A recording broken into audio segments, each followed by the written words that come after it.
আসসালামু আলাইকুম সবাইকে ওয়েলকাম জানাচ্ছি একটা ম্যাথ রিলেটেড ভিডিওতে। সো আমি যেহেতু ম্যাথের টিচার, তাই তোমরা হয়তো অনেকে আমার কাছে ম্যাথ রিলেটেড কিছু কথাবার্তা জিজ্ঞেস করো। তো অনেকেরই তোমাদের একটা কমন প্রবলেম আছে, সেটা হচ্ছে ভাইয়া যখন ম্যাথ করি তখন বুঝি, ম্যাথ যখন বাসায় করি তখনও পারি, কিন্তু পরীক্ষার হলে গিয়ে ম্যাথ আসলে ভুলে যাই। তো এটার সলিউশনটা কি? সো সেটা নিয়ে আজকে একটু কথা বলবো। এছাড়া সামনে আমাদের এইচএসসি 26 যারা আছো তাদের জন্য আমাদের কিছু প্রোগ্রাম আছে, সেগুলো নিয়েও কথা বলবো। সো আমি আকিব আহমেদ প্রত্যয়, পড়াশোনা করছি ঢাকা বিশ্ববিদ্যালয়ের ট্রিপলি ডিপার্টমেন্টে। চলো শুরু করা যাক। দেখো, ম্যাথ আসলে তুমি কেন ভুলে যাও? সো সেটার কেনর কোয়েশ্চেনের আগে যদি আমরা কেন খুঁজি, তাহলে আসলে আমরা উত্তরটা সহজে পাবো। ম্যাথ আমরা এই কারণে ভুলে যাই, কারণ যেই প্রসেসে ম্যাথটা করা হয়েছিল, ওই প্রসেসটা আসলে আমরা আত্মস্থ করতে পারি নাই, আমরা জাস্ট করছি। সো একবার করা আর আত্মস্থ করার মধ্যে একটু ডিফারেন্স আছে। সো এটাকে যদি আরেকটু সাইন্টিফিক্যালি যদি আলাপ করি আর কি, হ্যাঁ, তো ধরো যে এইটা হচ্ছে তোমার ব্রেন, কোথায় এখানে আঁকি।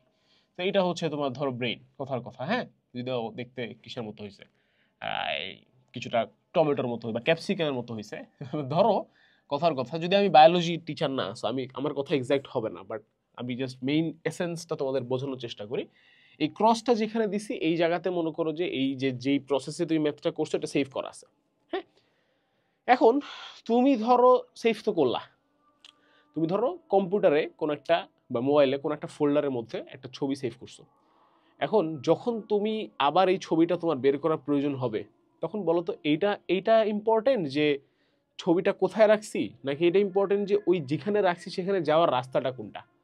যাওয়ার রাস্তাটা কিন্তু বেশি ইম্পর্টেন্ট। যেমন কম্পিউটারে আমরা ধরো ডি ড্রাইভের মধ্যে, ডাউনলোডসের মধ্যে সেভ করছি। এখন প্রথমে মাই পিসিতে যাব, ডাউনলোড ডি ড্রাইভে যাব, ডাউনলোডসে যাব।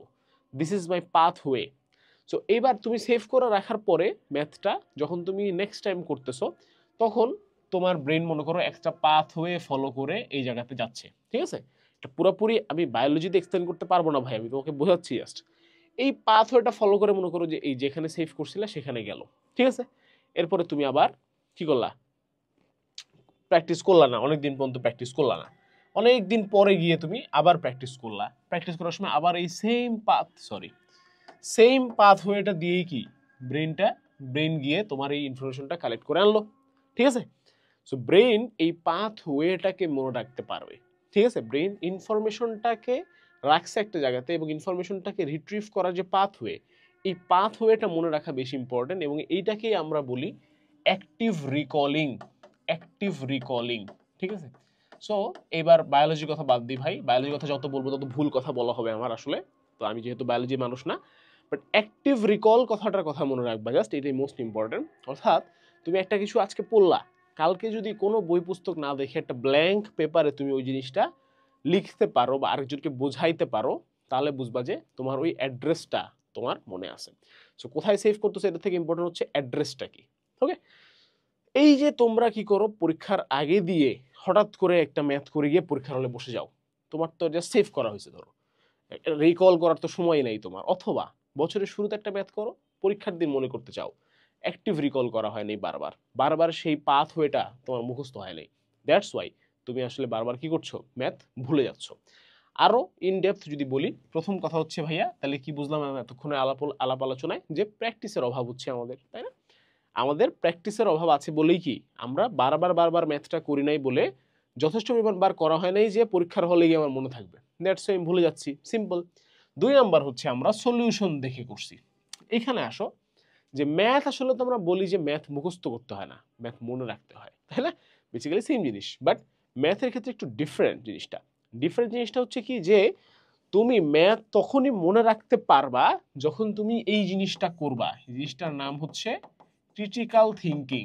হ্যাঁ, তুমি যত বেশি ক্রিটিক্যাল থিঙ্কিং করবা, তত বেশি তুমি সেটা মনে রাখতে পারবা। তোমরা জানো কি না, যে যারা চেস প্লেয়ার, মনে করো প্রো চেস প্লেয়ার, তারা একটা পজিশন, এই পজিশনটা ধরো আজকে খেললাম, দাবা খেললাম, হ্যাঁ, খেলতে খেলতে খেলতে একটা পজিশন আসলো, তুমি 1 মাস পরে ওনাকে সেম পজিশনটা দেখাবা, দেখায় বলবা যে এই পজিশন থেকে আপনি কখনো খেলছেন? সে বলবে হ্যাঁ খেলছি, অমুক দিন অমুক তারিখে অমুকের সাথে খেলছিলাম। 10 বছর পরে জিজ্ঞেস করলে সে মনে রাখতে পারবে। ম্যাগনাস কার্লসেনের অনেক ইন্টারভিউ আছে এরকম, ওকে র্যান্ডমলি 5-6টা পজিশন দেখায়, বলে যে কার সাথে খেলছিলেন বলেন, ও একদম ডেট সহ বলে দেয়। ঠিক আছে, কেমনে মনে রাখছে জানো? ও মনে আছে এই কারণে, কারণ ওই পজিশনটাতে ও ক্রিটিক্যাল থিঙ্কিং করছিল।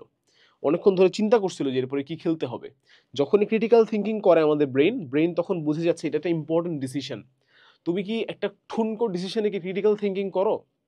যে দোকানে গিয়ে চিকেন স্যান্ডউইচ খাবো না বিফ স্যান্ডউইচ খাবো, এটা নিয়ে কি ক্রিটিক্যাল থিঙ্কিং করার কিছু আছে? না, just a choice, right? But তুমি মনে করো লাইফ ডিসিশন নিচ্ছ যে সায়েন্স নিয়ে পড়বো না কমার্স নিয়ে পড়বো। এই যে ক্রিটিক্যাল থিঙ্কিংটা করছো, ক্রিটিক্যাল থিঙ্কিং করার পর একটা ভুল ডিসিশন নিচ্ছ সায়েন্সে এসে, এই জিনিসটা তোমার তো আজীবন মনে থাকবে না? সো ক্রিটিক্যাল থিঙ্কিং যখন আমরা করি, ব্রেন ওটাকে একটা ইম্পর্টেন্ট ডিসিশন অফ লাইফ হিসেবে ট্রিট করে এবং ওই ইম্পর্টেন্ট ডিসিশন অফ লাইফটা ব্রেন মনে রাখে। দ্যাটস ওয়াই ম্যাথে তুমি যত বেশি ক্রিটিক্যাল থিঙ্কিং করবা, একটা সৃজনশীল প্রশ্ন যখন তুমি নিজে নিজে সলভ করবা ওটা তোমার মনে থাকবে পরীক্ষার হলে, বাট যখন তুমি সলিউশন দেখে করবা মনে থাকবে না। সো সলিউশন না দেখে করা বেটার। এখন ভাইয়া তাহলে কি সব অঙ্ক কি সলিউশন না দেখে করা পসিবল? না, আমার বাসায়ও সলিউশন ছিল, আমি এখন যখন ক্লাস নিই তাও মাঝে মধ্যে সলিউশন দেখে দেখে ক্লাস নেই, মানে দেখে দেখে তারপরে এসে ক্লাস নেই। Solution is important. তাহলে সলিউশন দেখে ফেললে কি করবো ভাই? সলিউশন দেখছি ভালো কথা, এবার সলিউশনটাকে বন্ধ করে না দেখে 2 বার করো তো ভাইয়া, আবার 7 দিন পরে আবার একবার করো, 1 মাস পরে আবার করো, গ্যাপ দিয়ে দিয়ে প্র্যাকটিস করো, মনে থাকবে। ঠিক আছে? এই কথাটা আমি লিখছি কোথায় জানি, এই যে এখানে, রিভিশনে লম্বা গ্যাপ। অর্থাৎ তোমার এই যে অ্যাড্রেসটা তুমি ভুলে যাচ্ছ কেন? কারণ তুমি রিভিশন দিচ্ছ না অথবা রিভিশন দিচ্ছ অনেক দিন পর। তো এই কারণে কি হয় যে বেসিক্যালি তুমি যদি ধরো আজকে একটা ম্যাথ করলা, এর 3 দিন পরে আবার ওই ম্যাথটা জাস্ট দেখলা যে কিভাবে করছিলাম, তার থেকে 7 দিন পরে আবার একটু জাস্ট দেখলা যে কি করছিলাম, তারপরে 1 মাস পরে আবার একটু দেখলা যে কি করছিলাম, এভাবে রিভিশন দিলে পরীক্ষার হলে মনে থাকতে বাধ্য। বাট তোমরা কিচ্ছু করো নাই, মাঝের সব স্টেপ বাদ দিয়ে ডিরেক্টলি পরীক্ষার হলে গিয়ে করতে চাও। দ্যাটস ওয়াই মনে থাকে না আমাদের। বোঝা গেল? তাই গ্যাপ দিয়ে দিয়ে রিপিটেটিভলি রিভাইজ করলে মনে থাকবে। ওকে, আচ্ছা নেক্সট, না বুঝে করা। এই আর একটা ব্যাপার, এটার সাথেও ক্রিটিক্যাল থিঙ্কিং জড়িত। কারণ কি? কারণ হচ্ছে তুমি সলিউশন দেখো ভালো কথা, বাট তুমি বুঝছো কিনা, দ্যাটস দ্য ইম্পর্টেন্ট কোয়েশ্চেন। তুমি যদি ম্যাথ না বুঝে করো ভাইয়া, অন্য সাবজেক্টের কথা জানি না, ম্যাথ আর ফিজিক্স না বুঝে করলে ওটা মনে রাখা অনেক কঠিন। যে কোনো কিছু না বুঝে কোনো একটা চ্যাপ্টারের কোনো একটা ম্যাথ করলে ওটা মনে রাখা সবচেয়ে ডিফিকাল্ট। বুঝে করো, কিভাবে কিভাবে কোন লাইন থেকে কোন লাইন গেছে বুঝে করো, তাহলে পরীক্ষার হলে এক লাইন থেকে আরেক লাইন যেতে পারবা। ঠিক আছে? সুতরাং বুঝে করাটা অনেক বেশি ইম্পর্টেন্ট এবং বুঝে করার জন্য ওই ম্যাথের থিওরিটা সবচেয়ে বেশি ইম্পর্টেন্ট। ঠিক আছে? থিওরি না বুঝলে আসলে হয় না। তোমরা থিওরি করতে চাও না, বিশেষ করে ম্যাথে তো আরও করতে চাও না, কারণ তোমরা জানো যে ম্যাথে থিওরি আসে না। ভাইয়া ম্যাট্রিক্স কি জিনিস এটা জেনে আমি কি করব? ভাইয়া আপনি বলতেছেন যে একটা বিন্দু হতে একটা সরল রেখার দূরত্বর এইটা হলো দূরত্ব, এই এডি, এটার ফর্মুলাটা হলো এই ফর্মুলাটা কিভাবে আসছে আমি কেন জানবো? এটা তো পরীক্ষার জীবনেও আসবে না, বাট আমি ক্লাসে এগুলো দেখাইতে ভাল লাগে আমার, কারণ এইগুলাই হলো থিওরি বা বেসিক। এই বেসিক তোমার যদি না থাকে ভাইয়া, তাহলে তুমি কিভাবে এক্সপেক্ট করো যে তোমার পরীক্ষার হলে গিয়ে ম্যাথটা মনে আসবে বা মনে থাকবে বা পারবা? নতুন একটা ম্যাথ দিলে এরকম একটা ম্যাথ করে আসছে, এটা পারবা। বেসিক যত ভালো হবে এগুলো তত তত বেশি ইমপ্রুভ করতে পারবা। ঠিক আছে?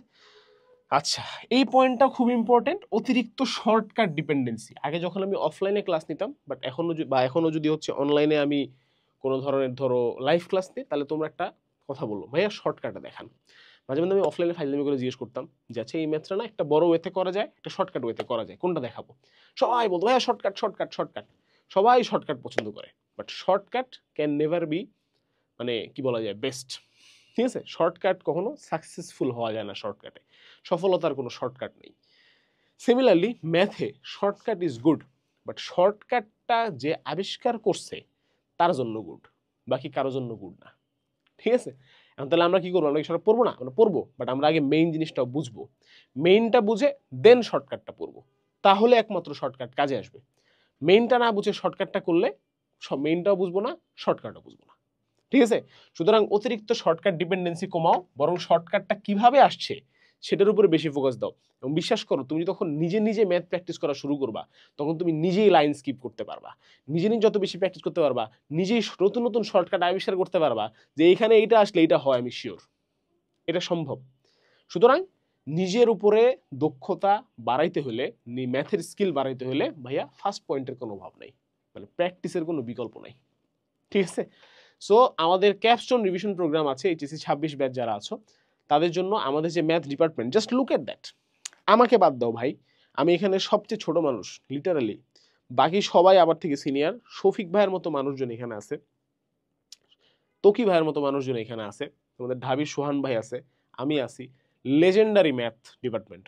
সো এই লেজেন্ডারি ম্যাথ ডিপার্টমেন্ট কিন্তু তোমাদের সাথে এই ক্যাপস্টোন এইচএসসি 26 প্রোগ্রামে থাকতেছে। যারা সেকেন্ড ইয়ারে আসো, সামনে এইচএসসি পরীক্ষা, ম্যাথ নিয়ে দুশ্চিন্তায় ভুগতেছো, তাদের জন্য ছিল আজকের এই ভিডিওটা। আশা করি তোমাদের কিছুটা হলেও কাজে আসবে। সবার জন্য অনেক অনেক শুভকামনা। আসসালামু আলাইকুম, আল্লাহ হাফেজ, দেখা হবে বিজয়।